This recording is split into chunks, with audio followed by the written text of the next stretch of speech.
नहमदुहु व नसल्ली अला रसूलिल करीम। एक सवाल और से हमारे पास है कि नबी करीम अलैहि सलाम का सबसे पहले कलमा किसने पढ़ा?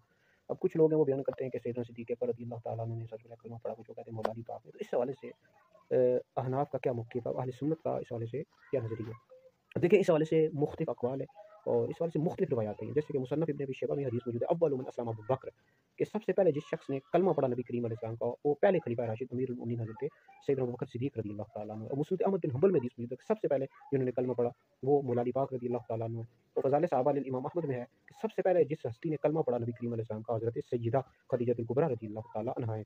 और मुअज्जम कबीर में हदीस मौजूद है कि सबसे पहले जिन्होंने कलमा पढ़ा आज़ाद करदा गुलामों में वो हज़रत सय्यदना ज़ैद बिन हारिसा रज़ियल्लाहु तआला अन्हु है। तो इस हवाले से अब चूँकि मुख्तलिफ रिवायात हैं ये, देखिए चाहे स्कूल का निसाब हो, जो स्कूल में किताबें पढ़ाई जाती हैं, ये भी अल्लाह का शुक्र हमने सारी किताबें पढ़ी हैं।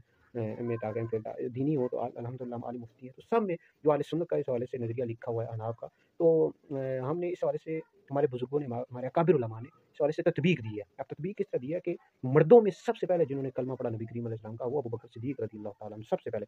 क्योंकि उस वक़्त जो अबू बकर सिद्दीक़ रज़ियल्लाहु तआला अन्हु थे, उनकी उम्र मुबारक 38 साल थी और नबी करीम अलैहि सलाम ने जब ऐलान नबूवत किया तो आपकी उम्र मुबारक 40 साल थी।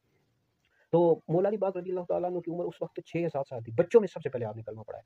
औरतों में सबसे पहले हज़रत खदीजा है और आज़ाद करदा गुलामों में सबसे पहले जिन्होंने कलमा पढ़ा वो हज़रत सैयदना ज़ैद बिन हारिसा हैं। और जो गुलाम थे उनमें सबसे पहले जिन्होंने कलमा पढ़ा हज़रत सैयदना बिलाल हबशी रज़ियल्लाहु तआला अन्हु। तो ये कोई अकीदे का मसला नहीं है कि इसमें बहस करनी चाहिए बहुत ज़्यादा। इसमें हमारे उलमा ने तत्बीक दी है कि मर्दों में सबसे पहले सैयदना सिद्दीक़ अकबर हैं, बच्चों में सबसे पहले हज़रत मौला अली हैं, औरतों में हज़रत खदीजा है रज़ियल्लाहु तआला अन्हुम अजमईन।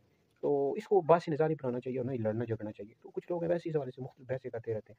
अलबत्ता जो अहले सुन्नत व जमात का अकीदे के हवाले से मसलक है वो ये है कि अम्बिया अलैहिस्सलाम के बाद जो सबसे अफ़ज़ल ज़ात है हज़रत अबू बकर सिद्दीक़ रज़ियल्लाहु तआला अन्हु है, फिर हज़रत उमर है, फिर हज़रत उस्मान है, फिर मौला अली पाक रज़ियल्लाहु तआला अन्हु अजमईन है।